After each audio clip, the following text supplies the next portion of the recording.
All right, last week we watched and listened to the story Where the Wild Things Are, and you created your own version, your own idea, or followed along with my draw along for creating your own wild thing. Today we're going to outline our pencil marks and then color him in. I'm hoping you will also have time to consider the space around your wild thing, the background, the setting.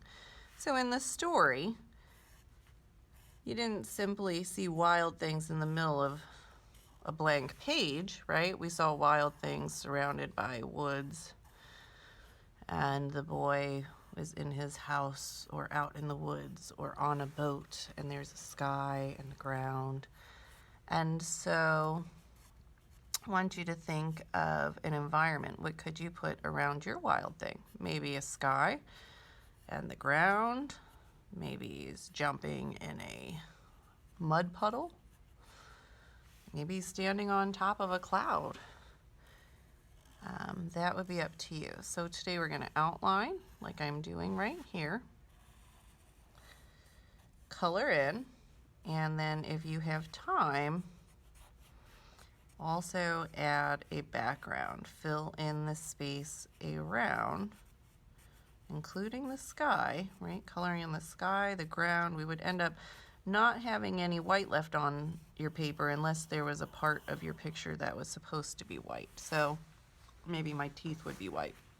There might be parts of the eyes that remain white, but not leaving white just because we didn't think about or we didn't get to that part of our picture.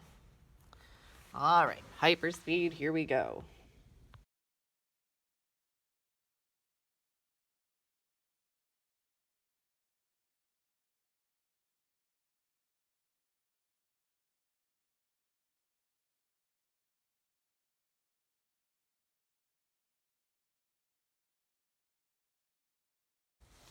All right, time to add a background and color this in. I have decided to make a great big leaf that my wild thing could be standing on. This is going to create the illusion that my wild thing is actually small, right? If it can fit on top of a leaf,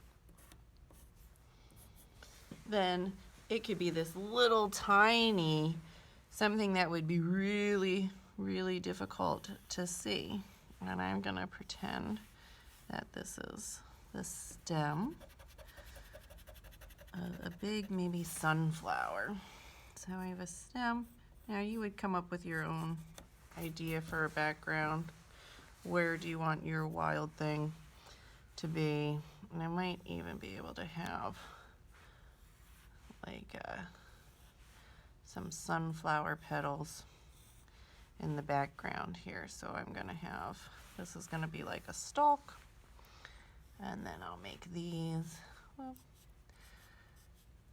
like it's on the leaf of a sunflower. So that was kind of not at all what I had in mind when I first started. So that's kind of a little twist, a new fun idea. Instead of having a great big wild thing, my wild thing is going to be like a little tiny miniature that would fit on the leaf of a big flower. So I'm going to outline the rest and color it in.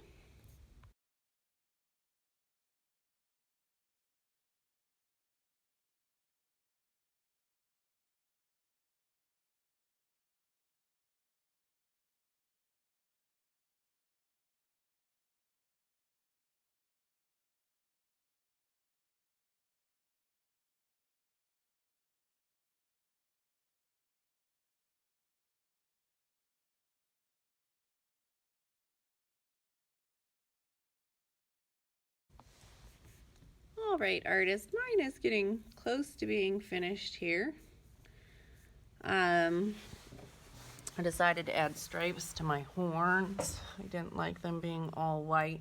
I need to finish coloring in my shirt And then I mentioned filling in the background. Now I made my monster blue, so I'm concerned it's gonna look a little bit strange if I just make the background also blue. So I'm gonna have to choose a different color blue to fill that in. Or maybe my sky, maybe my background will be purple. Or maybe it's like another planet and that it's orange in the sky, or red instead of blue. So those are all things that I will think about while I finish mine up. Remembering that trying to get all of the paper colored in today. The background, the creature, whatever objects you decided to put in its surroundings. Only leaving something white if it's supposed to be white, like the white of a teeth or tooth. Sorry, the white of the teeth, the white of the eyes. My horns are also white, my claws are white. But otherwise, everything will be colored in.